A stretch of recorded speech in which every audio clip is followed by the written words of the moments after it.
بما اني اهلاوي ومن عيله اهلاويه، فكان لازم ماتش زي ماتش السوبر ما بين الاهلي وبيراميدز اتكلم عنه. وبدون كلام كتير، انا نور ودي الانترو.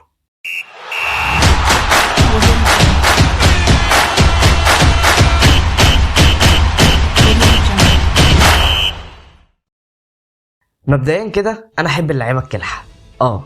الاهلي النهارده كان كله عباره عن شويه لعيبه كلحه قوي، ودول اللي يستاهلوه بصراحه. فريق بيراميدز من الاول اساسا كان معمول علشان خاطر يدوس على الاهلي، بس الحقيقه ان هو ما كانش يعرف.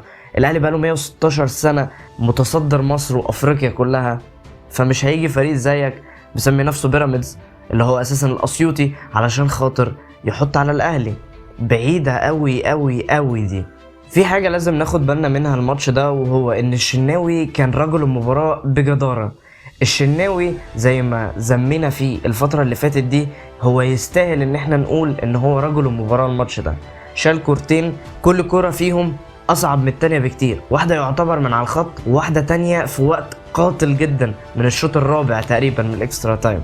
انا بس عندي عتاب بسيط، احنا ليه بنرجع الكرة للشناوي في رجله تاني؟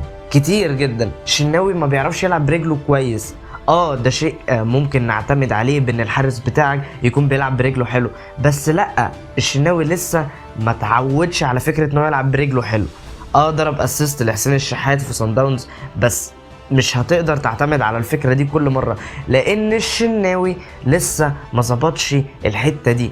بقت كل كرة تطلع من رجله في الوقت اللي الكرة بترجع له بقت تقلق بشكل فظيع جدا، وممكن بسببها تضيع ماتش كامل، زي ما كان حصل قبل كده في ماتش الاهلي وبيراميدز كان في الدوري تقريبا من سنتين. احنا تعادلنا بسبب نفس الكرة دي. الشناوي الكرة جات له في رجله، قعد يلف بيها كتير لغايه اما الكره اتقطعت منه ودخل الجون، وكانت اسوأ كوره تخش في الشناوي في مسيرته كلها. الاهلي محتاج يتدرب شويه على تكتيك الفاولات، لان الاهلي ما بيعرفش يلعب فاولات كويسه. كل الفاولات بتتلعب يا اما في الحيطه يا اما بتبقى متشاطه مش كويسه قوي.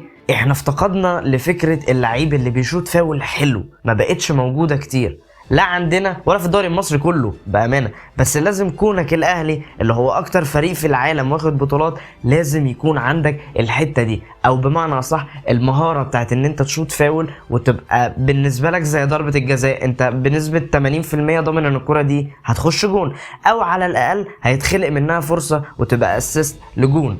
كولر البطوله الثالثه على التوالي يعتبر بيثبت لك قد ايه هو مدرب عبقري، مدرب بيفهم بمعنى الكلمة ازاي يدير الماتشات الصعبة.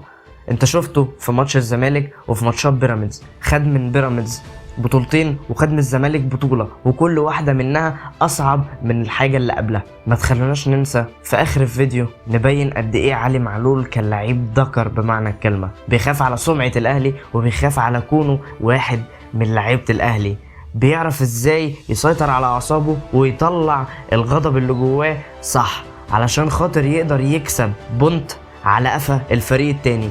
والحمد لله ان هي جت في بيراميدز، لان ده اكتر فريق ينرفز. خلونا في اخر الفيديو نقول ان الاهلي عمل ماتش عظيم كعادة الاهلي، ونقول برضو ان بيراميدز هو فريق حصل في الدوري المصري وفي الدوريات العالمية وفي اي دوري حصل، هو بيراميدز فريق حصل. مش معنى ان انت جاي كبديل للزمالك في ماتش السوبر ان انت تفتكر ان انت هتحقق حاجة. انت بتلعب الاهلي مش بتلعب الزمالك، في فرق وبس.